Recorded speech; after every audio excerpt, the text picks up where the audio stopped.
con los niveles de sodio, ya que el anion gap se calcula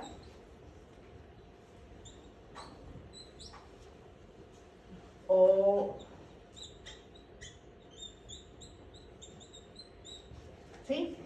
La verdad es lo mismo, ¿verdad? En el que nos quedaba el bicarbonato, perdón, el cloro, el bicarbonato, y el restante era los ácidos restantes, ¿no, verdad? O el anion gap, ¿sí?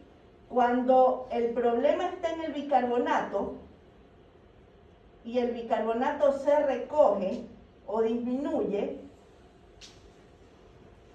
¿qué sucede? El que se amplía o el que se expande es el cloro, ¿sí? En este caso, el anion gap no va a variar.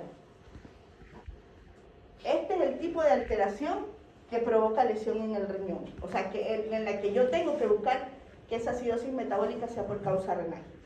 ¿Ok?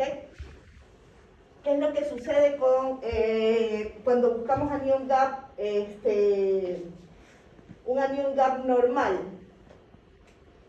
y por causas de hipercloremia? Dentro de estas pérdidas, ¿cuáles son las dos que podría tener? En anion gap normal. Pérdidas gastroentéricas y pérdidas renales.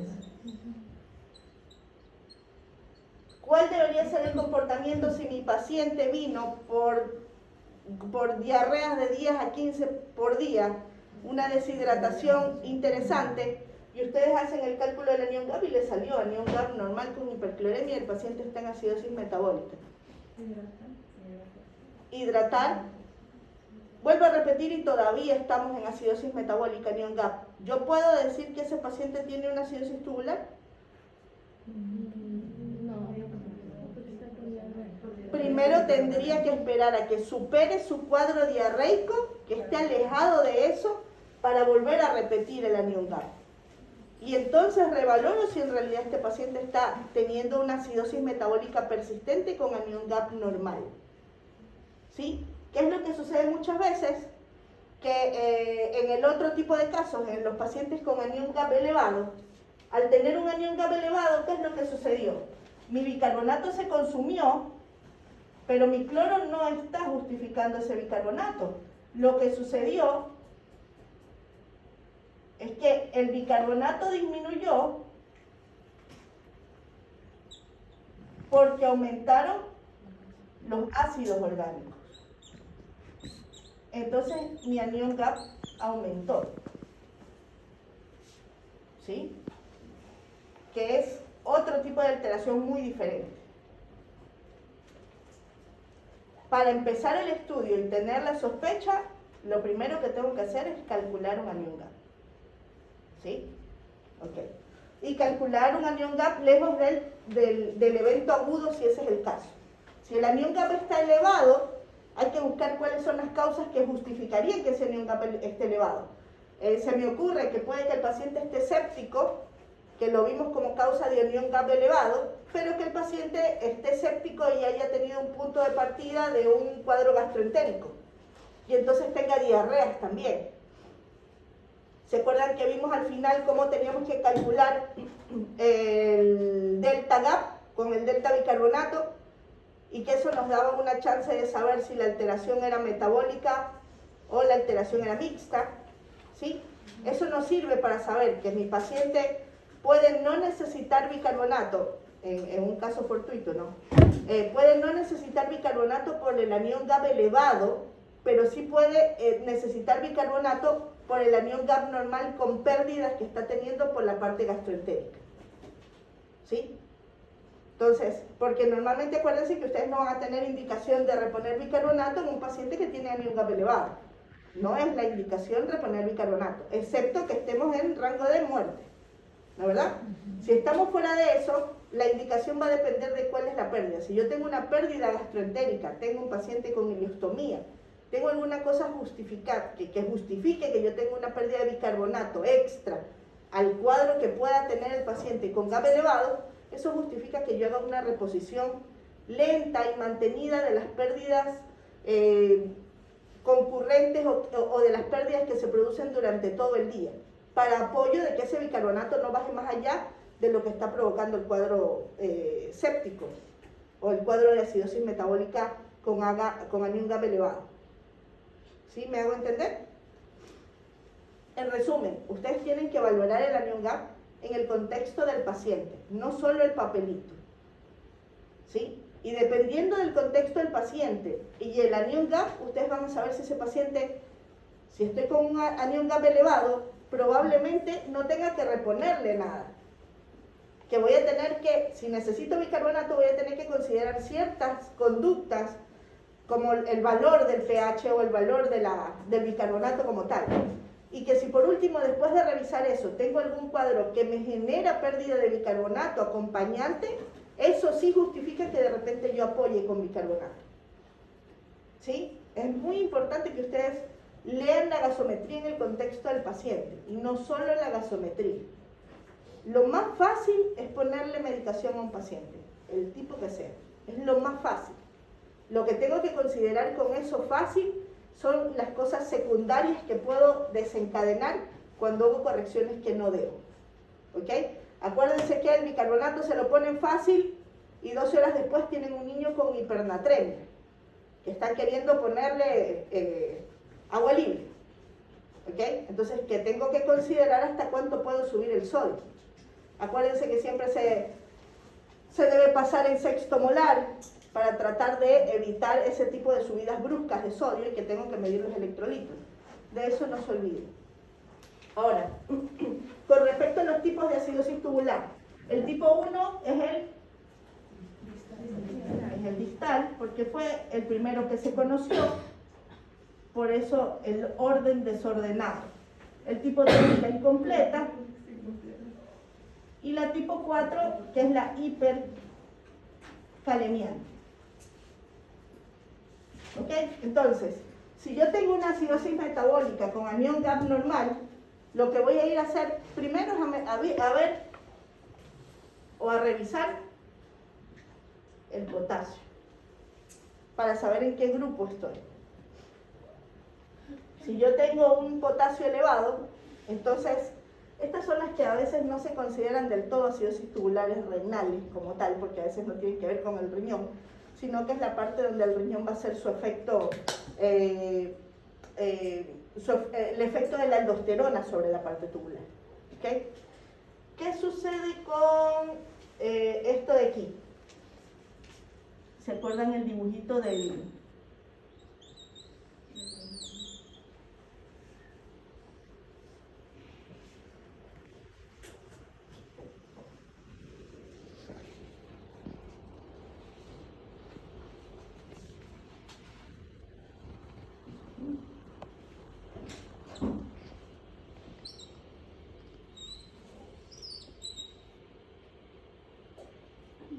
Bueno, ustedes me entienden, ¿verdad?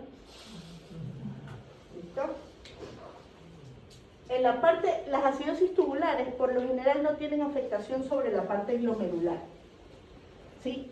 Cuando ya nosotros encontramos afectación de la parte glomerular, vamos a tener datos de insuficiencia renal. Es por eso que estos pacientes, mientras están en estadios tempranos, van a tener afectaciones tubulares que las vamos a ver en compromiso con el desarrollo, pero no tienen tanta afectación o datos de insuficiencia renal en valores elevados de azoados. ¿Ok? Porque el glomérulo es una cosa que se queda indemne. ¿Qué pasa con la parte proximal? En la parte proximal, acuérdense que es donde se reabsorbe del 85 al 95% de sustancias. ¿No, verdad? ¿Qué se reabsorbe a este nivel? Bicarbonato, sodio, potasio, cloro, urea, ¿qué más? Aminoácidos, glucosa, ya está el bicarbonato. ¿Otra vez? Calcio, fósforo, magnesio. ¿Sí? Entonces, ¿qué sucede con esto? La mayor parte de las sustancias se vuelven a reabsorber en este punto. Por eso es que el paciente que tiene alteraciones del túbulo, que puede ser con pérdida de todo o puede ser con pérdidas específicas de alguna sustancia, pueden componer lo que llamamos el síndrome de Fanconi, ¿sí? El Fanconi puede ser un Fanconi completo, como puede ser un Fanconi incompleto. Y dentro de esas también podemos tener otro tipo de alteraciones ya mucho más específicas de alguna sustancia en particular, ¿ok? ¿Qué sucede cuando yo tengo pérdidas de estas sustancias? ¿Qué es lo que voy a tener en el paciente? Una alteración de su desarrollo. Por ende, la búsqueda de acidosis tubular en la consulta de ustedes tiene que ser aquel paciente que tiene falla de medro. Es decir, aquel paciente que no tiene aumento de peso y de talla. Esa es una de las búsquedas que hace que ustedes en su paciente, en su consulta, encuentren o tengan que estudiar si hay acidosis tubular renal. ¿Ok? ¿Qué pasa con estos pacientes? ¿Por qué la acidosis? ¿Por qué se da la acidosis? Básicamente, el problema aquí es el bicarbonato, ¿no verdad? Hay trastorno en el umbral del bicarbonato, ¿y qué es lo que sucede? Se pierde, no se reabsorbe, y se empieza a perder o sigue por la orina. Entonces, ¿qué sucede? Tenemos pHs alcalinos, ¿verdad? ¿Cuál es el pH normal de la orina? 4, 5. Sí, 5 a 5.5, ¿no? ¿Verdad? Okay. Cuando yo tengo un pH mayor de eso, tengo que ir a buscar qué es lo que sucede. Ahora, ¿en qué contexto busco yo este pH?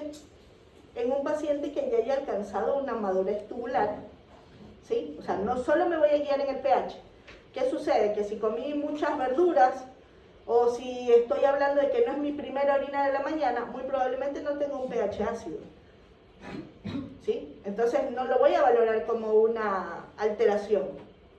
Tengo que saber en qué contexto le pido el examen de orina. Por eso acuérdense que igual los pacientes, mientras más pequeños son, menores de los 2 años, cuando no hemos alcanzado un desarrollo tubular total, todavía no tenemos ciertos valores o ciertos mecanismos, mecanismos que nos permitan tener una acidificación total. Ellos incluso no tienen densidades todavía que permitan concentrar hasta cuando dejan el pañal, porque dejan de orinar en la noche, permanece más tiempo en la orina, ¿sí? Todo ese tipo de cosas van a variar y me van a ayudar con el pH. Pero ¿qué sucede? Yo tengo 2 mecanismos para alterar tranquilamente la acidificación. Y un mecanismo es que yo tenga pérdidas a este nivel de bicarbonato. ¿Cuál es el otro mecanismo? El que me lo da el distal.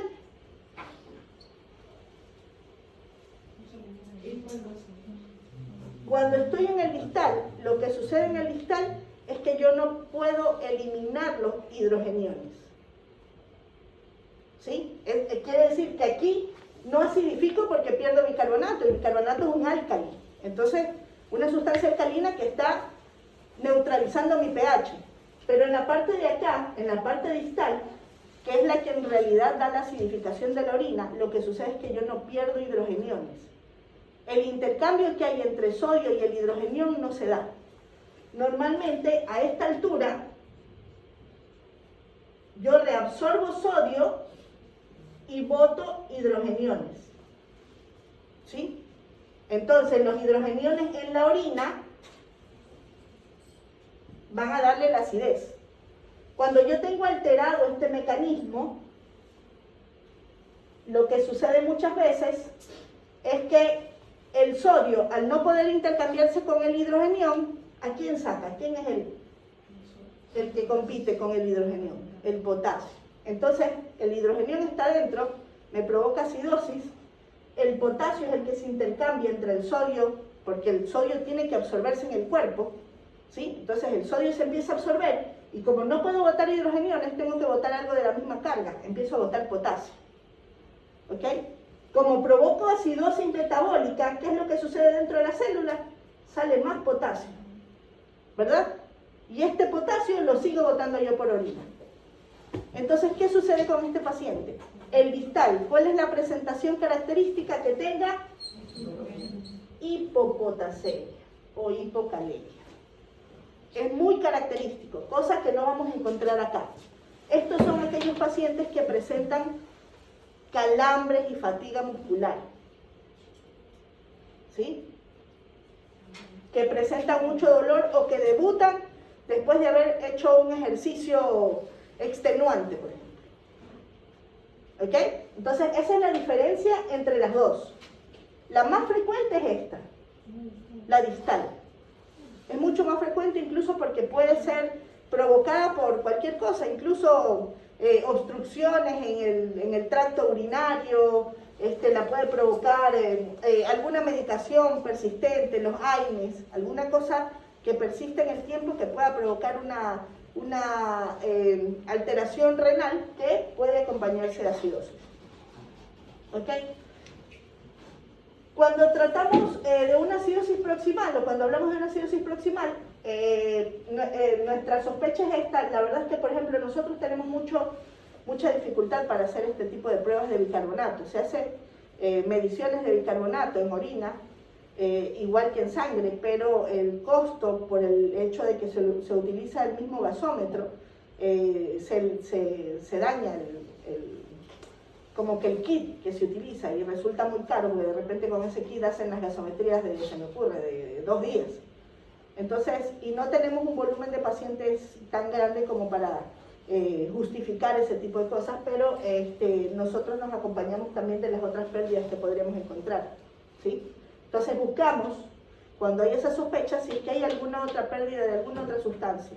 Para esto, acuérdense que cuando vimos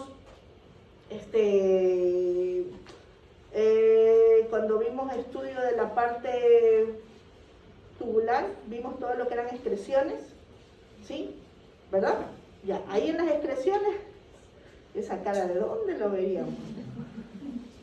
En ese tipo vamos a empezar a buscar excreciones para saber si esas excreciones están aumentadas o hay pérdidas o no hay pérdidas por parte renal. Pero obviamente ese estudio tiene que hacerse lejos del contexto de un paciente que está grave, excepto que tengamos alguna otra cosa más llamativa, qué sé yo, que tenga cálculos o alguna nefrocalcinosis que obligue que estudiemos antes esto, que hagamos un seguimiento antes. ¿Ok? Después de eso, por lo general, se tiene que hacer el seguimiento ambulatorio. Con respecto a la distal, ya les dije lo de la hipocalemia. ¿Cuál más es una diferencia muy llamativa entre estos dos? Que esta de aquí, la proximal, no nefrocalcinosis.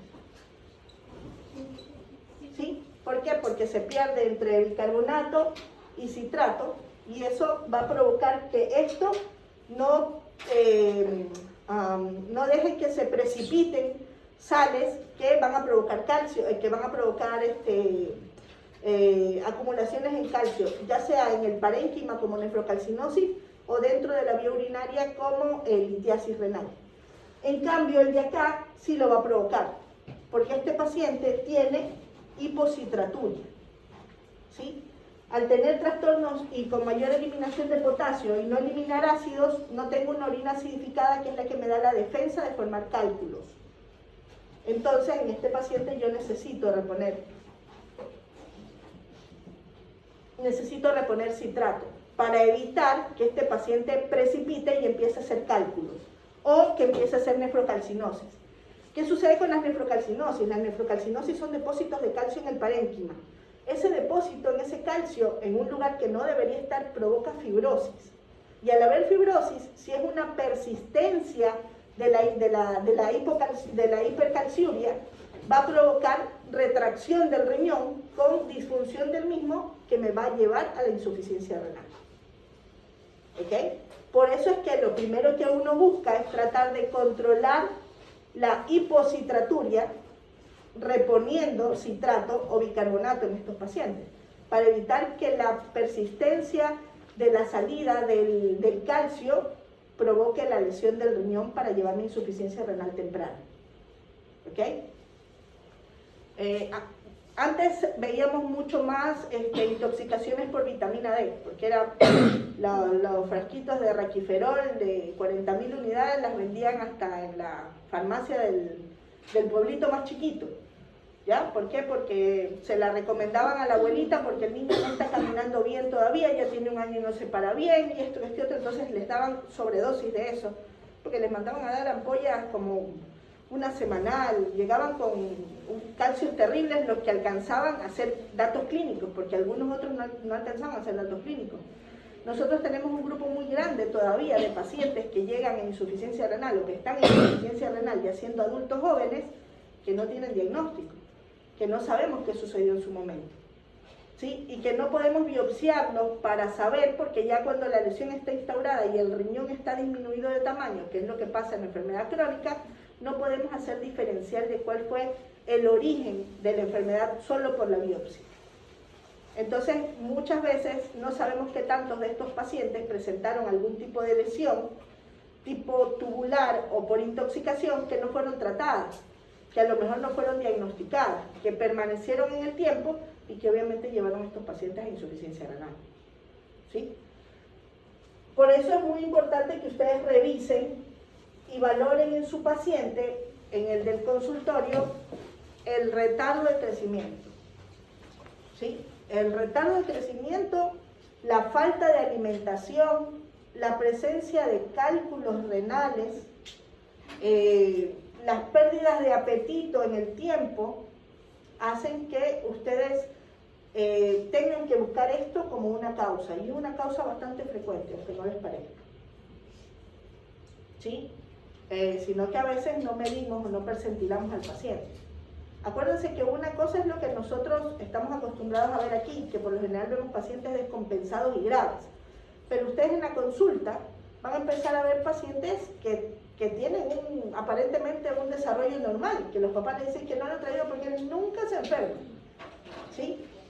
Que en esos pacientes debe ser vigilado el peso y la talla, porque a veces dentro de las cosas que le dice el papá es que sabe que no come, hace 3 meses lo que come es muy poco, ha bajado peso, ha bajado talla, o sea, se estanca en la curva. Por eso es muy importante la curva y el seguimiento.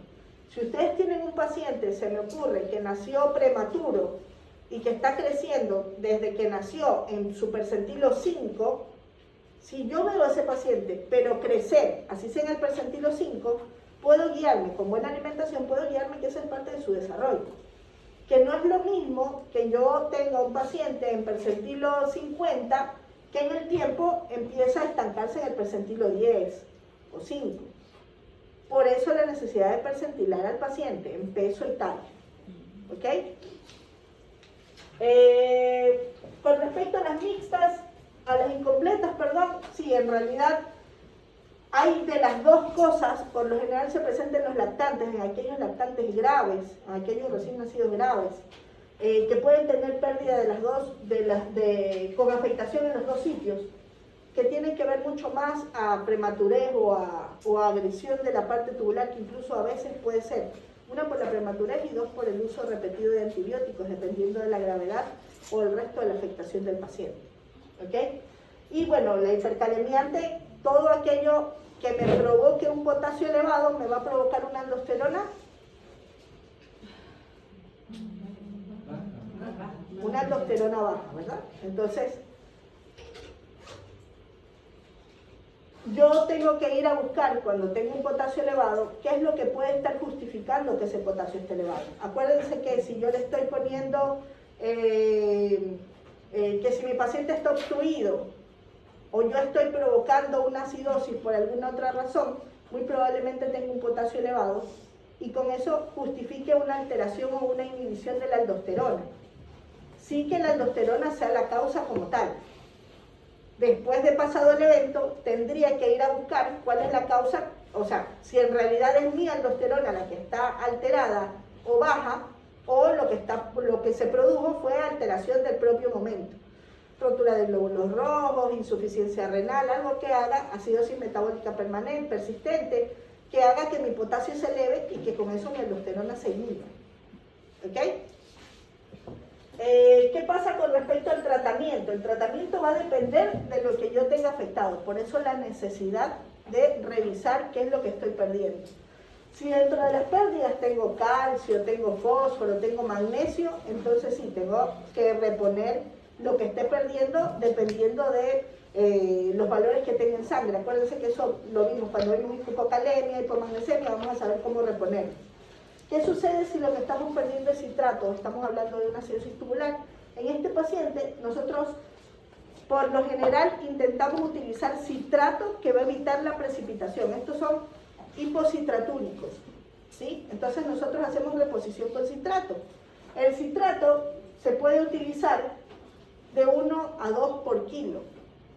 Sin embargo, es muy dependiente del valor que maneja el paciente, ¿sí? Hay una presentación en el mercado que se llama Urocid o Urokit, que son sobres de 3 gramos. Cada gramo de citrato de potasio tiene 10 miliequivalentes de potasio y 10 de citrato.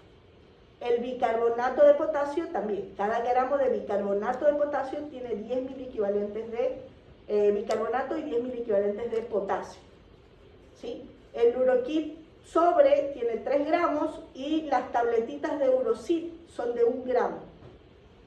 Entonces, ustedes hacen el cálculo, un paciente que pesa 10 kilos, le vamos a dar a 1 por kilo, le estamos dando 10 miliequivalentes. Eso quiere decir que le voy a dar 1 gramo, ¿no verdad? O, sí, 1 gramo, o una tabletita o una tercera parte del sobre. Pero esta dosis siempre tiene que estar repartida. No puedo dársela en una sola dosis. El citrato o el bicarbonato en este tipo de afectaciones necesitamos darlas repartidas. ¿Por qué? Porque el túbulo las pierde y me quedo el resto del día sin la protección. Por ende, la idea es que estos pacientes la reciban entre 3 a 4 veces al día. La dosis que les salió calculada la mandan a repartir dependiendo del paciente y se la dan cada 3 a 4 veces. ¿Ok? ¿Algo más?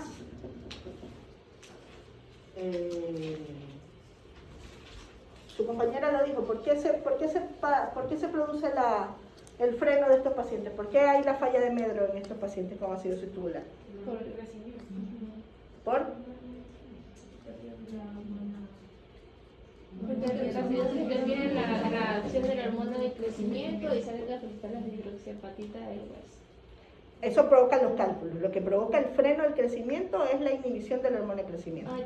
¿Sí? Provoca inhibición y en algunos casos hay resistencia a la respuesta.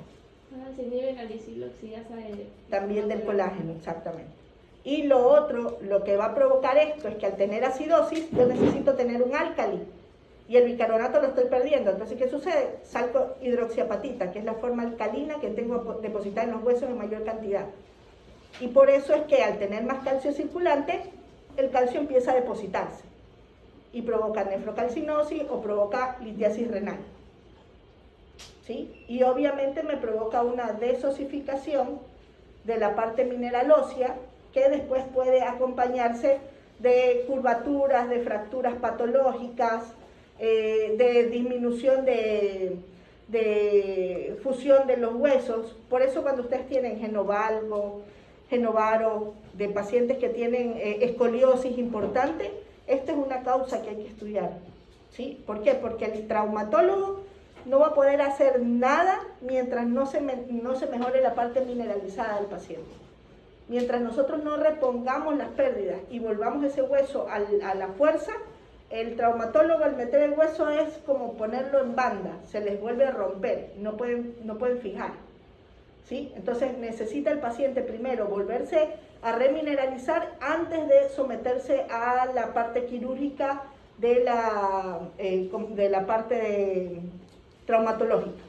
¿Sí? Y lo otro tiene que ver obviamente con la parte del cartílago. El colágeno está tan inhibido en estos pacientes que ellos tienen todavía las partes distales sin osificar. Entonces, al estar inhibida la parte del colágeno, del cartílago, no hay crecimiento, o sea, para las partes distales. Y por ende no hay desarrollo, no hay estiramiento. ¿Sí? Entonces, esos 3 son los efectos principales que provoca la acidosis en un paciente, y obviamente el cuerpo trata de neutralizar eso alterando otros mecanismos. Dentro de eso, el fosfocálcico, que es el principal, y obviamente en la otra parte los depósitos renales que, como les dije, dependiendo de la cantidad que se deposite, vamos a tener la afectación de la función renal. ¿Sí? ¿Alguna pregunta? En la acidosis distal, usted mencionó que, o sea, la alteración es que el hidrogenión va a estar aumentado y el sodio se elimina por el No. transporte. El transporte lo que me permite normalmente es que el sodio se reabsorba al Ajá. cuerpo para que elimine hidrogeniados. Ajá. Y en este caso el mecanismo Está roto. está roto. Entonces el sodio se elimina. No, el sodio tiene que intercambiarse porque el mecanismo del sodio no está alterado, por ende yo necesito reabsorber sodio. Ya. Como el sodio se reabsorbe, yo necesito botar algo. Eso que boto es el potasio. Ah, ok. Ya. Por eso lo que pierdo en orina es potasio y por eso es que disminuye el potasio sérico. ¿Sí? Perfecto. La próxima clase nos vemos con examen.